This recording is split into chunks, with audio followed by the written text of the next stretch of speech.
रहे पंख तुम्हारे साथ। क्या कहने भैया। पक्षी बोले फल खाए इस वृक्ष की और किया ऐसे परवास, धर्म हमारा यही है हम जलें इसी के साथ साथ। बहुत अच्छे, क्या बात। लकड़ी जल कोयला भई और कोयला जल भाव राख, तू मानव ऐसा हुआ कोयला हुआ नमक। बहुत अच्छे हैं। तो 2 मिनट स्तुति। तो आज सुमिरन करके रामचंद्र को सीता माता को सिर नाइन। बहुत अच्छे। और जगत की जननी जो सीता है मैया तुमको शीश नवाए।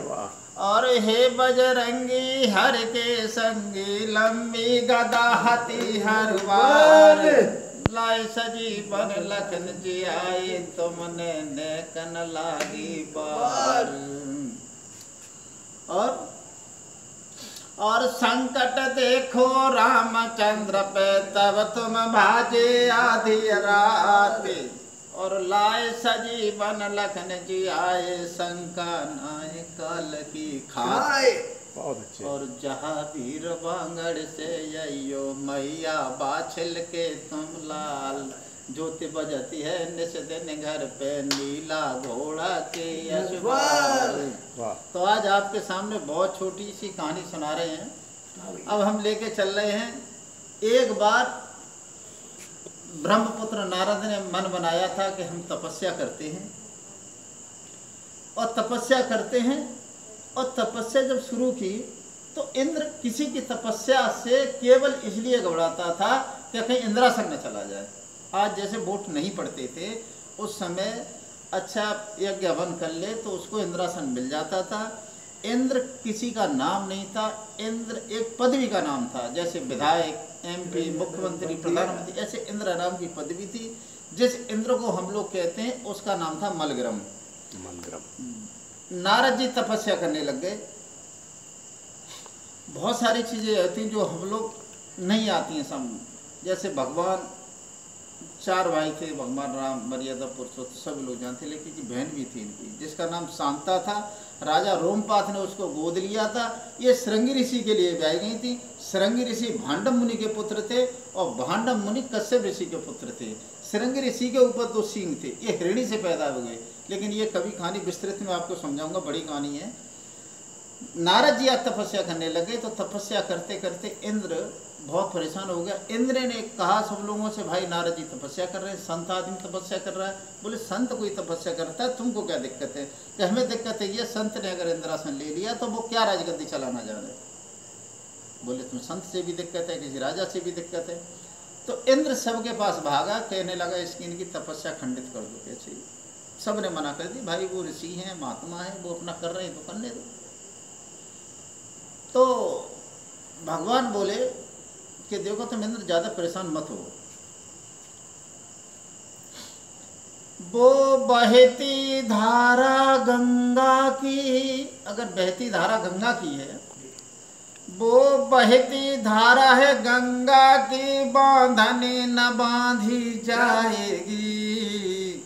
तेरी चाल अगर चल जाएगी तो चाल बदल दी जाएगी। चाल बदल देगा, नारद कहते इससे। इंद्र परेशान हो गया तो उसने कोई नहीं दिखाई दिया, तो कामदेव के पास जाता है। बोले कामदेव अब केवल तुम एक काम कर सकते हो। कामदेव ने की, भाई नारद जी हैं, कहीं गुस्सा हो गए, कोई शराब वगैरह दे दिया, वे सरल स्वभाव के हैं, लेकिन मैं उनको कैसे? बोले उनका तुम सत्य टिका दो। कैसे? तुम अप्सराओं को ले जाओ, चाहे कुछ भी करो, मैं भेज देता हूँ। और कामदेव इतनी जबरदस्त प्रवृत्ति से पैदा हो जाए मनुष्यों के अंदर कि वो एकदम विचलित हो जाए। उसी समय कामदेव ने कामदेव बने जाते जाते अपनी माया फैलाए डाली। कामदेव जैसे गया कामने माँ जाते ही जाते अपनी माया फैलाए डाली, पीहड़ में बगीचा खिला दिया, ग्रीष्म को बसंत बनाए डाली। एकदम फैला दिया और चारों ओर से वाने अप्सरा नाचती हैं, दुपट्टा लहराती हैं, नदियाँ दौड़ पड़ी समुद्र में समाती है, बेल सब लौट पटी पेड़ से लिपटाती हैं, योगी जन भाग पड़े नारी के पास जाते हैं, गैया सब दौड़ पड़ी सांगड़ जाती है। इतनी प्रलय मचा दी लेकिन नारद जी पर कोई असर नहीं हुआ। नारद जी को वो पागल हो गया, कामदेव कहने लगा एड़ी से चोटी का जोर लगा दिया इस बाबा के ऊपर, इस पर कोई असर ही नहीं है।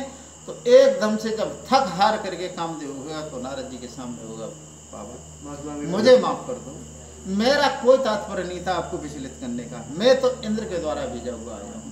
बोले वो बोले हमें गुस्सा में तुमको श्राप मत दे दो। बोले श्राप में दे दो। नारद जी हंस के कहने लगे तेरी कोई गलती नहीं है, तू किसी काम से आया, तूने अपना काम किया, हम अपना कर रहे, हम गुस्सा काहे को होते हैं, ऐसा है तुम जाओ खुश रहो। नारद जी की बात सुन करके कामदेव डरा था, पहले भाग पड़ा, कहने लगा अरे भाई ऐसा संत ही नहीं देखा।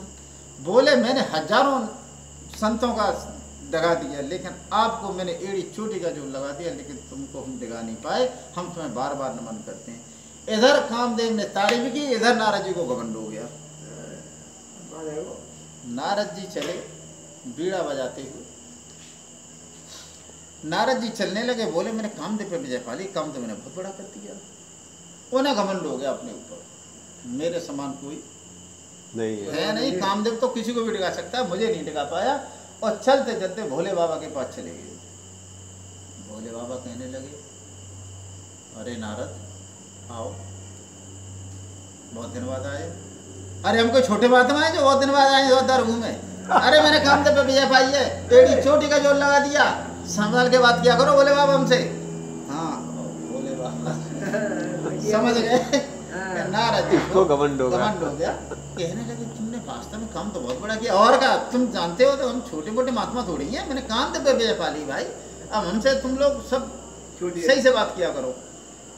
भग बोले बाबा एक बात बोले कि नारद जी तुमने जो बात हमसे कही सो कही, ये बात कभी नारायण के सामने मत बोल देना। अरे हमें डर लगता है उनका, वैसे हम बाद में जाते हैं, अब यहाँ से हम सीधे नारायण के पास ही जा रहे हैं, इसमें भगवान के पास ही जा रहे हैं, सीधे वहीं जाएंगे। उन्होंने बीड़ा गाया और एक प्यारा सा कोई भजन गाया, सब लोग गाएंगे।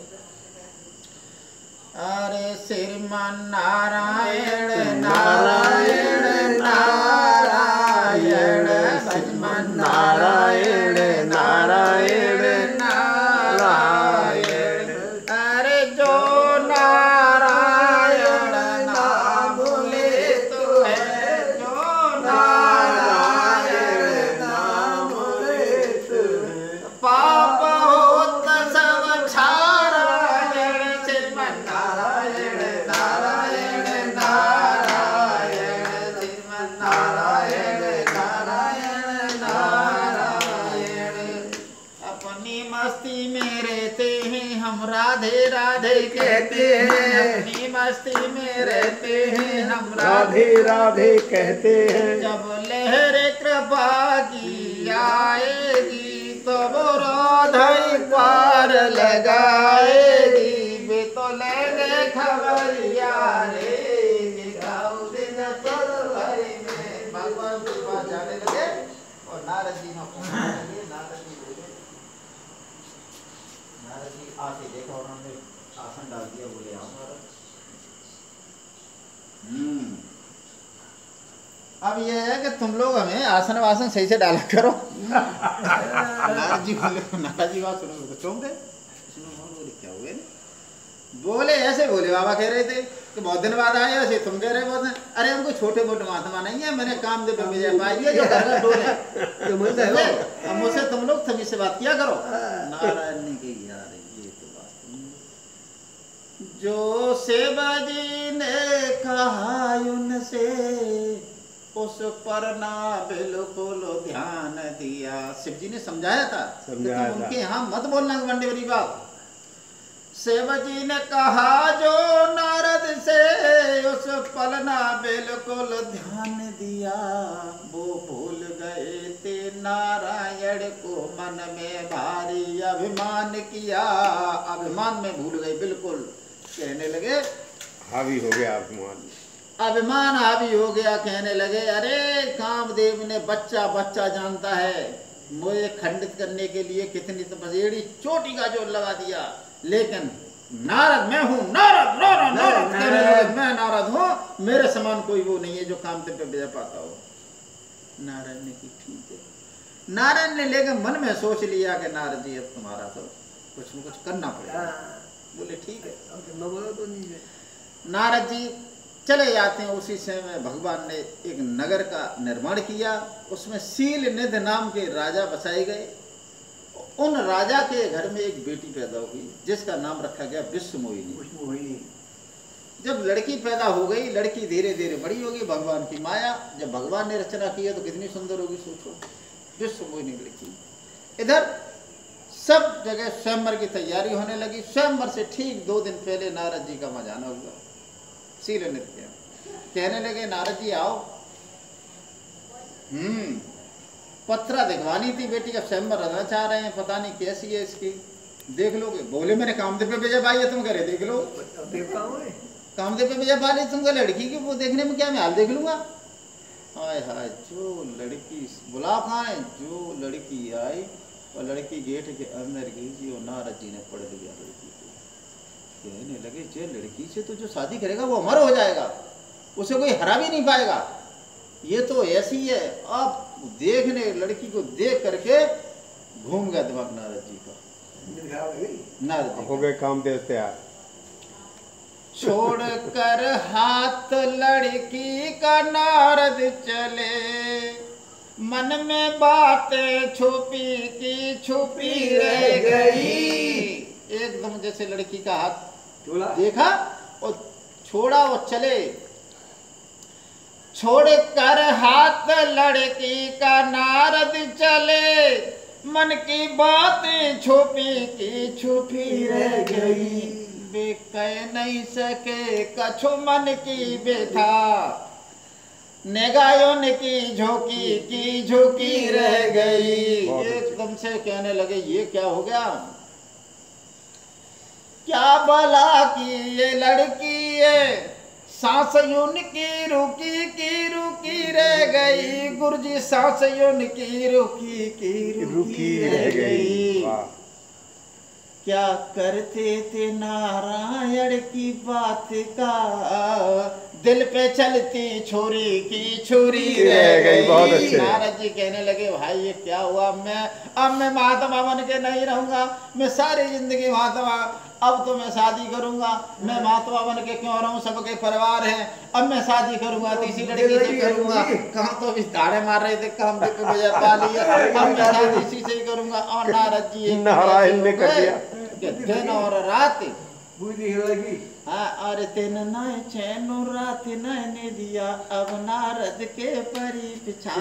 विश्वमोहिनी दिन में आवे, रात में नींद नहीं उनको आए। इतने वो हो गए। और लड़की भी क्या थी, बहुत सुंदर लड़की थी। नारद जी कहने लगे अब शादी इससे करूंगा, लेकिन स्वयंवर के 2 दिन है, मैं इतना सुंदर भी नहीं हूँ। अरे मैं क्या करता हूँ, जाके योगा कर लेता हूँ, घर पे आ जाता हूँ, अगरबाई के संग टहल लेता हूँ। अब मैं बॉडी कैसे बनाऊँ, योगा में कर लेते बहुत दिन। अब मैं तपस्या करता हूँ सुंदर बनने के लिए, तो मैं इतनी तपस्या भी नहीं कर पाऊंगा। अब मैं सुंदर हूँ जो मैं इसी के साथ शादी करूँ, स्वयंवर में तो सुंदर होगा उससे। नारद जी ने कहा, अब वो फिर नारायण के पास गए। नारायण के पास गए थे, नारायण तो समझ गए क्या चाह रहे हैं। बोले ऐसा करो, हम आपसे काम से आए। बोले क्या, मेरा शरीर इतना सुंदर बना दो कि मेरे समान संसार में कोई नौजवान न हो। नारायण की ऐसी क्या बात है, नहीं मुझे सुंदर बनाओ तुम, अब समय नहीं है मेरे पास, मुझे 2 दिन है केवल। भगवान ने की ठीक है ऐसी बात चाले तो। इतना सुंदर बना दिया गुरु जी शरीर उनका, ऐसा सुंदर बना दिया, उनके समान कोई नया लड़का नहीं था। लेकिन भगवान ने चेहरा लगा दो बंदर को, शरीर की पैर से बना दिया शरीर, दुनिया पूरी थी नहीं। भाई दुनिया जमीन तो अब नारद जी जाकर के कुर्सी पर बैठ जाते हैं स्वयंवर में, एकदम से देख विश्व मोहिनी जैसे लड़की जैसे निकली और वो सोच रहे मेरी तरफ देखे, लड़की ने एक झलक देखा, इधर भोले बाबा ने 2 करोड़ भेज दिए कि देखते रहना शादी वादी स्वयंवर कैसा हो रहा है। लड़की जैसे चढ़ी, लड़की आगे बढ़ती, नारद जी की छुरी सी चल जाती है और एकदम से खड़े हो जाते हैं और फिर बैठ जाते हैं। उनको चैन नहीं है मेरी तरफ कब देखे, और आते आते मेरे माला डालेगी। लड़की घूमती रही, देख विश्व मोहिनी गई और सीधे नारायण के भगवान गले माला डाल दी। कहने लगे नारद जी खड़े हो गए, लड़की पागल हो गई है, और इसको ये इतनी अच्छा भला नहीं देखती, इसमें कौन सुंदर है, कौन सबसे तो पौरुष वाला है, ये देख ही नहीं रहे कौन सुंदर है। इतनी बात सुन के वो तो गौरव दोनों हंसने लग गए। नारद बोले तुम लोग हंस रहे हो, मैं तो श्राप देता हूँ तुम राक्षस हो जाओ। बोले मैं हंस तो इसीलिए रहा था बाबा कि तुम शरीर तो सुंदर है, चेहरा तो तुमने देखा ही नहीं अपना। जा करके कहने के लिए देखे जो प्रतिबिंब देखा पानी के अंदर, तो चेहरा बंदर का था। कहने लगे एकदम नारद जी कहने लगे नारायण तुम शुरू से तुमने भस्मासुर को धोखे से मार दिया, तुमने हिरण्यकश्यप को धोखे से मारा, आज तुमने धोखा मेरे साथ वही कर दिया। मैंने तुमसे शरीर सुंदर मांगा था और तुमने मेरा से बंदर कैसा लगा, तो बोले तुमने शरीर सुंदर मांगा था, शरीर तुम्हारे मुकाबले यहाँ सभा में किसी का है नहीं, बंदर का तुमने इसलिए तुम चेहरे की बात ही नहीं की। नारद जी कहने लगे देखो आज नारायण श्राप तुम्हें भी देता हूँ, मैं आज मैं बहुत गुस्से में हूँ, ऐसा लग रहा है मेरा तुमने आज मुझसे मेरा कोई अंग निकाल दिया शरीर से। जिस लड़की के चक्कर में तुम मुझे भूल गए, तुमने इस चालाकी से मेरे साथ चालाकी की। अगर चालाकी करते तो पूरा शरीर बना देते, तुमने चेहरा नहीं बना। इस लड़की के लिए तुम इतने पागल हो रहे, इस लड़की के लिए एक तुम वन में घूमोगे, और जो बंदर का देख के हंस रहे हैं ना, इन बंदरों से तुमको काम पड़ेगा, तब तुम विजय पा पाओगे। जो भगवान श्री राम के रूप में अवतरित हुए और विश्व मोहिनी सीता जी बनी और बोले बंदर सेना हमारी है, तुम्हारे काम बहुत अच्छे।